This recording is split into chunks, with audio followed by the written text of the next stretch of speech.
Hello, this is Yogeshwar 7000 again, and I am back with an extension of my previous video. My previous video, as you would have seen, was on chakras and planets and how planets are connected to chakras and how remedies can be performed by understanding the chakras, the connection with the planets, with the chakras, the Nadi system, and how remedies can be performed while understanding the whole overview of the 7 chakras.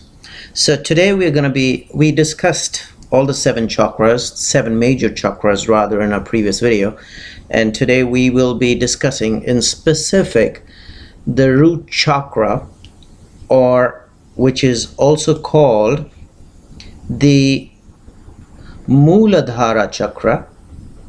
Moola in Sanskrit meaning root, and Adhara in Sanskrit meaning support or a base.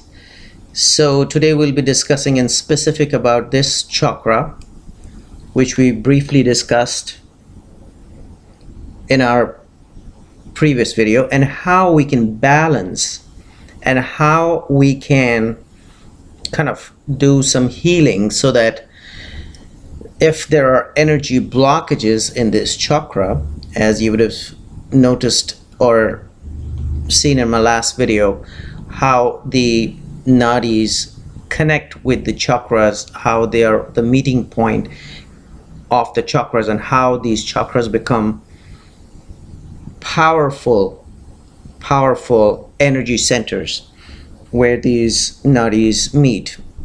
So the first chakra, starting from the base of the spine, is Mooladhara Chakra, and we're going to be discussing how to balance it, how to heal it, and how to find remedies related to the problems created by blockages in the Mooladhara Chakra.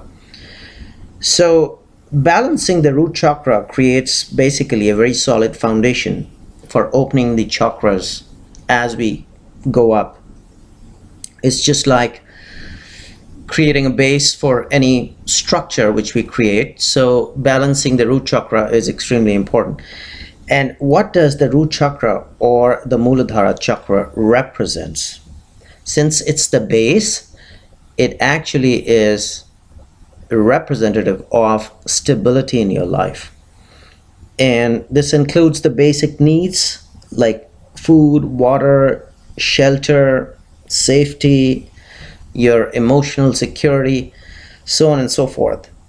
So the base chakra, like I said, is the foundation of opening or clearing blockages of the other chakras which go along the Sushmana Nadi, which goes along the spine, and it's a subtle energy which flows upwards, and not to be confused by something physical or something which you can see. Actually, if you look at my earlier video on chakras, you will understand a little bit more in detail. So I'll recommend, please go to my earlier video, watch it, and then we will be discussing each of these chakras in detail and what these chakras in detail represent. How do we balance it? How do we heal the chakras? How do we clear the blockages? And how do we remove the problems which are created because of these blockages which are created in these energy centers, these subtle energy centers, as to be very specific. So like I said, the root chakra is extremely important because it is about the basic needs like food, water, shelter, etc. And the color associated with it is red, and it's deep red, and the planet associated with it is sun.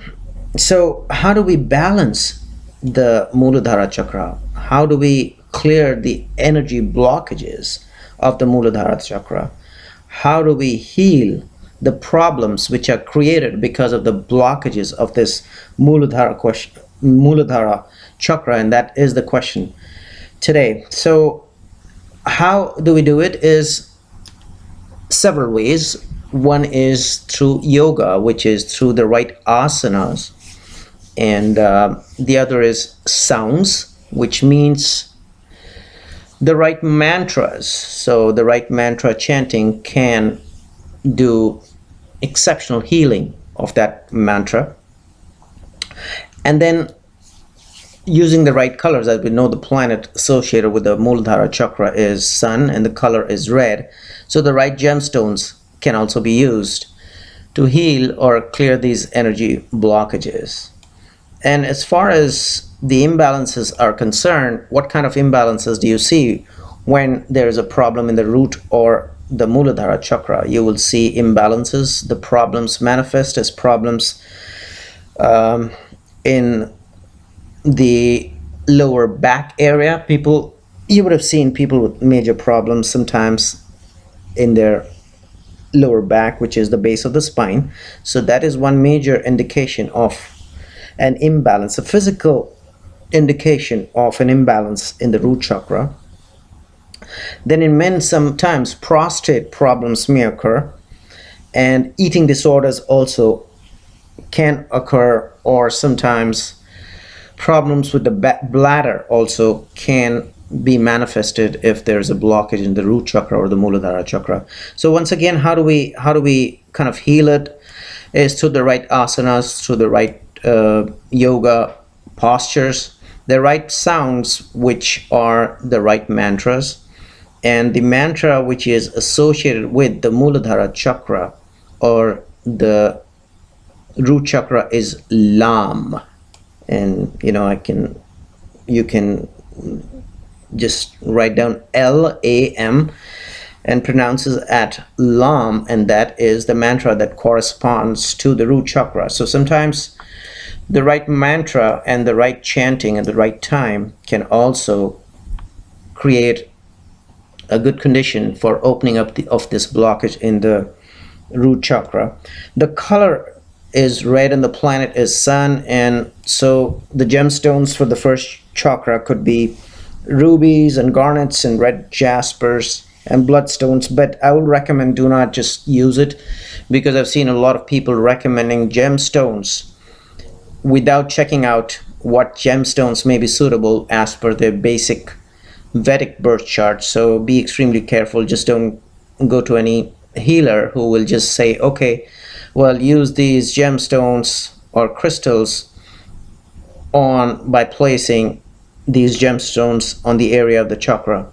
No, that I will never recommend, because that could actually be detrimental as well if that particular gemstone does not suit you based on your Vedic birth chart. And some asanas, definitely, like a Padmasana is one of those asanas which can be extremely beneficial for clearing the blockage in the root or the Mooladhara Chakra. And Padmasana is pretty simple, just Google it and you'll know that is the basic asana. Which also forms the foundation of getting into yoga and learning other asanas. So that is an extremely important asana I will recommend. But like I said, it has to be done on a person-to-person basis. I've seen a lot of yoga teachers recommending asanas as a general asana for everybody, and I do not recommend that. Sometimes certain yogis or yoga masters recommend breathing exercises, which is pranayama, very generally to each and everybody, which may not be suitable for everyone. So each asana or each pranayama has to be specific to that person, just like the mantra and the gemstone has to be specific for each individual.